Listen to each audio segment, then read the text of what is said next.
time to help yourself. Be yourself. Help yourself. Get back and be yourself.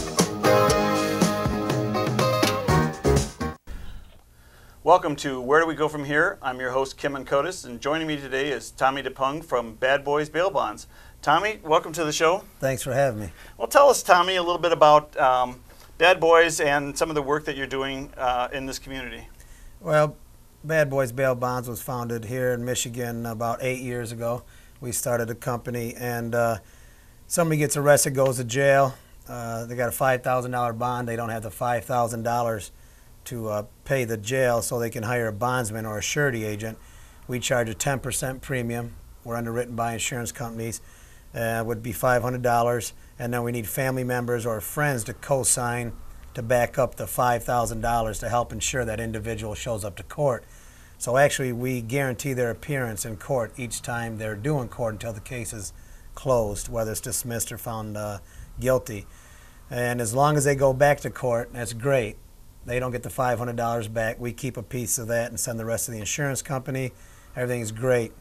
If they skip, fail to appear, don't go back to court for any reason, we then become fugitive recovery agents. A lot of people know us as bounty hunters, and so you kind of change hats from a bonding agent to a fugitive recovery agent. So along with providing bail bonds for people to get out of jail while they're waiting trial, you really have that responsibility for the person who is arrested until they show up and the adjudication is administered. That's correct. Yep, we are totally responsible, as well as the indemnitors or the co-signers on the bond as well. So, yeah, it's you got to have a high risk tolerance, I guess. Well, in some ways, this is an important business because the safety of the community is really a paramount interest, and I'm sure that that's a big concern with yours in terms of playing a role in making sure that this is a safe community and we're looking out that people aren't on the loose. Tell me, what are some of the restrictions or compliances that you need to go to be licensed by the state and to be authorized to do the work that you do? You get licensed through the State of Michigan Insurance Department. You go take the test to become licensed to write bail bonds, or actually you can write other insurance products through different insurance products lines, but specifically there's a limited liability license that you got to have or required to. We had Allstate, when I say we, my family and I had Allstate insurance agencies prior to getting into bail bonds business, and we were approached through an attorney friend who was looking to hire bail bonds and the bond agents in the area. But you got to be regulated and certified and licensed through the state of Michigan. As far as bounty hunting or a fugitive recovery agent, there are some required, very loose requirements. There are several courses that are offered through private businesses. They're not regulated by the state of Michigan. Fugitive recovery agents are not regulated by the state of Michigan at all. We have a great team that I've been blessed with being able to assemble over the last 5 to 6 years. It's headed by Triple D, Odie Ragland. Raymond Williams Taff is the cameraman and co-lead. And then in the past we've had a number of characters, a cast of characters. Ira, Rocket, known as the Rocket, and Robert Newkirk, he was Tank. My wife as L.A., and Kevin, Maxie the Medicine Man. I mean, we go on and on. They go Sarge, Shanks. We've had quite a cast of characters. Well, tell me a little bit about your background, Tommy. Are you from this community, or what was some of your training that led you into this business? Actually born and raised in Grand Rapids till high school, moved into the Tri-City area, Grand Haven, Spring Lake area. I guess my background would be working in the inner city with my dad. My dad was a retired pastor, so we were constantly working with the youth and through the church and different agencies. That gave me an eye-opening experiences into the inner city.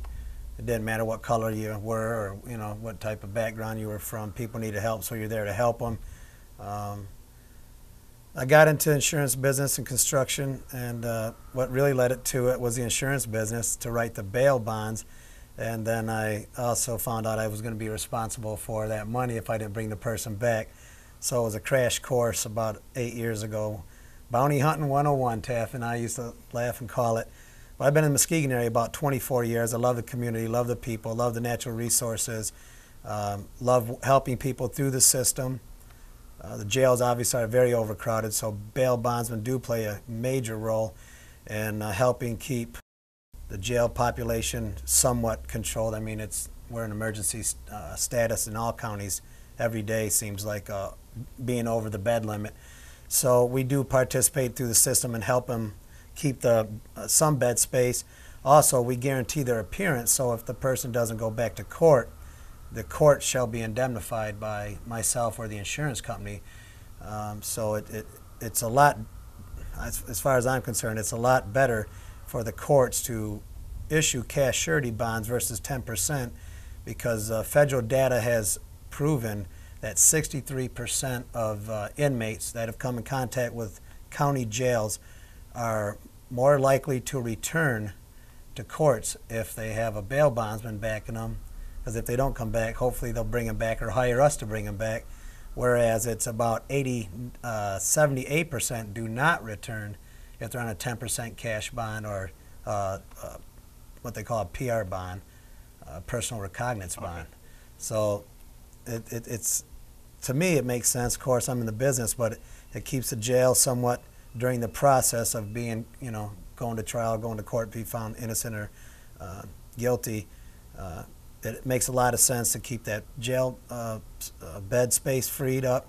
It also means that the court will be indemnified should they fail to appear if we don't get them back.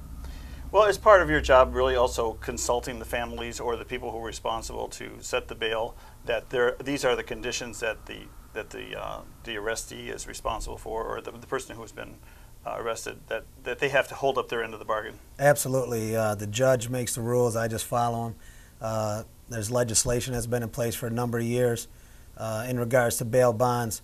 Whatever the judge orders for conditions on that bond, that defendant has to obey or follow those rules, guidelines, conditions. We make sure that they are very clear to them before they're released, as well as the deputies here in Muskegon County Jail. And they got to sign and attest to the fact that they understand that their rights are being watched, or their conditions. They have to follow the bonds and bond conditions. And so it can be pretty interesting. We've had some really interesting conditions that people have to follow. And we don't judge anybody. We believe that's up to our God, and the judge, and the prosecutor's office, and the family. It's none of our business. Everybody is proven innocent. Right. I mean, is innocent until proven guilty in this country still. I was going to say the other way around. On the media lately, it seems like you're guilty before you had a chance to go through the system. But so it's a constitutional right, and we're glad to be a part of it. And we do want to make sure if our people do get out on bond and they don't go back, that we do bring them back safely, because we do get out some people that have some shady backgrounds once in a while. You usually don't find out until after you get them out and they skip. And we've been all over the country to bring them back. We've been to California, Florida, Montana, Arizona, St. Louis, Boston, Chicago, Benton Harbor, Flint, Detroit, Muskegon. Well, ignorance of the law is no excuse. I mean, some people may not know that they may have broken the law, but probably instinctively they know what they were doing. Yeah. But one of probably the biggest challenges in your business is what was known as habitual offenders. Yeah. And this is something that probably comes up when you do a background check before when you find out about a case. Do you look into someone's record, or I asked you once if someone has been ever bailed out before in Chicago or another town, do they ever work with a previous bondsman? But tell us about some of the reasons why people just don't realize, they never kind of reform or make changes in their life, because this issue of habitual offenders is something that is a serious dilemma for the community as well as for the prison system. It is, and that's what's, of course, is, I guess back in the 80s we thought just keep locking them up, we'll build more prisons. I remember that mentality. And I wasn't even, I was in the insurance business back then. I wasn't in the bail bond business. But I think what it is, and I think the chief district judge, the Honorable Wieringo down at Muskegon 60th District, I think he is really onto something. He has been for several years about first-time